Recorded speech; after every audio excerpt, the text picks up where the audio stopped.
110 días, libro escrito por José Francisco Ruiz Castro, narrador José Francisco Ruiz Castro. Capítulo 29, de regreso a la casa de Alicita la Caritativa, tercera parte. Creo que yo habría seguido hablando con la pared, con la malla metálica o con las ventanas de vidrio del porche de la casa de Alicita en Temple City si Ernesto se hubiera quedado dormido. Bueno, creo que es lo que él probablemente hacía todas las noches después de un tiempo de oírme hablar de mi vida seminarista, la cual, hay que entender, es muy ajena a la gente laica o cualquier otro ser humano. Tal vez todas esas noches lo que pasó realmente fue que me hablé absurdamente a mí mismo en voz alta. Tal vez hubiera sido mejor haber mantenido cerrada la boca. Nuestra amistad, no obstante, se fortaleció durante esas noches al compartir experiencias comunes y cotidianas que habíamos tenido, mezcladas con nuestras esperanzas y deseos del futuro. Pronto se volvió natural entonces que continuáramos nuestra búsqueda de una vida mejor juntos como un equipo. Me sentía fuerte, seguro y sin miedo en Estados Unidos con Ernesto a mi lado. Recíprocamente, mi deseo de seguir estudiando era contagioso. Vi que tenía efectos positivos en la manera como Ernesto comenzaba a ver su futuro. Él pronto comenzó a hablar sobre ir a la universidad como yo. Tal vez podríamos aplicar a la misma universidad y estudiar juntos, me dijo un día. Durante la primera semana en Boston, en el mes de julio de 1973, Ernesto y yo entramos en Boston State College, Northeastern University y la oficina de admisiones de la Universidad de Massachusetts en Boston, pensando que el proceso de solicitud se podía completar en ese mismo momento para comenzar nuestros estudios en septiembre. Mas nos sorprendió el proceso.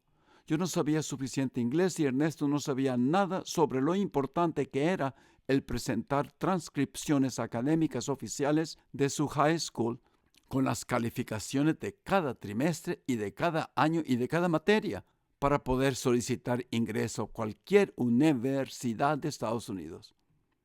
¿Y dónde estaban los resultados de los SATs, exámenes de aptitud académica? Ernesto presentaba su diploma de high school, diploma de educación que él había obtenido en el monte, a las oficinas de admisión de esas universidades. Era lo que sacaba primero para mostrárselo al oficial de admisión. Después mostraba con orgullo su anillo de oro de graduación, emitido por el Monte Union High School. De alguna manera, la señora Phillips del Centro de Educación para Adultos del Monte había logrado ordenar anillos para su clase de graduación de high school. Los oficiales insistían que ese material no era suficiente para probar que Ernesto era un buen estudiante y que asegurara tener éxito en la universidad si fuera aceptado. Se necesitaban más pruebas oficiales de su rendimiento académico. Toda esa experiencia negativa le dio un gran golpe a Ernesto. Por mi parte me sentí impotente. No iba a poder solicitar ingreso a ninguna universidad en Boston, sino hasta que aprendiera bien el inglés. El diploma de high school que Ernesto presentaba como prueba de que él se había graduado de high school habría sido suficiente evidencia en Guadalajara y en El Salvador, mas no en Boston. A todo eso había que sumar nuestra condición paupérrima. No teníamos un centavo en nuestros bolsillos. Nosotros estábamos soñando. ¿Qué diablos estamos pensando? La matrícula de 1973, 1974 en esas universidades era de $5,000. En aquel tiempo una gran fortuna. Éramos extremadamente ingenuos, estúpidos o unos soñadores en unicornios. Ernesto quedó devastado y renunció a sus sueños educativos. En aquel entonces nadie hubiera previsto que yo, comenzaría como estudiante de primer año en la Universidad de Boston, en la Boston University, con una beca financiera un año después, y que muy probablemente Ernesto, si no hubiera desistido, hubiera sido mi compañero de clase. Mucho menos hubiéramos sabido que Ernesto estaría comprometido con su futura esposa, Sandra, en ese tiempo. Te estoy aceptando, Francisco, porque estamos bajo presión para aumentar nuestra diversidad, me dijo el doctor Fields, un jefe de admisión de Boston University, un afroamericano, en mi entrevista de admisión a Boston University. Pero estoy seguro, continuó el jefe, que abandonarás tus estudios alrededor de noviembre, porque trabajas todas las noches a tiempo completo lavando platos en Howard Johnson's, y porque no sabes inglés lo suficiente como para entender el material académico, agregó con una sonrisa para disminuir el impacto negativo de sus palabras. Ese día nunca se me va a olvidar en toda mi vida. Pobre Dr. Fields, no tenía ni la más mínima idea de la magnitud de sus palabras. Sus palabras alimentaron fuertemente mi motivación, mucho más, para demostrarle a él que rotundamente se equivocaba.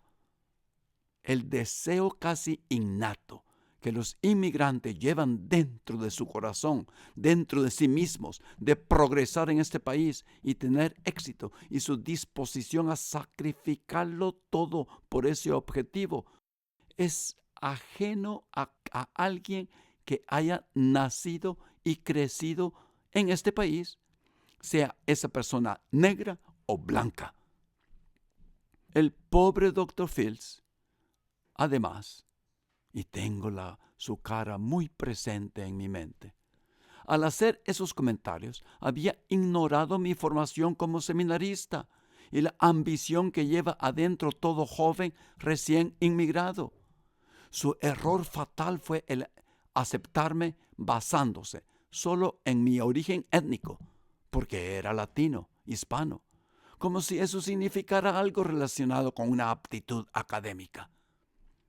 En septiembre de 1974, ingresé a la Boston University como estudiante de primer año, con las palabras del Dr. Fields siempre resonando dentro de mi mente. Trabajaba de 4 de la tarde hasta las 12 de la mañana lavando platos en el Howard Johnson's de Boylston Street.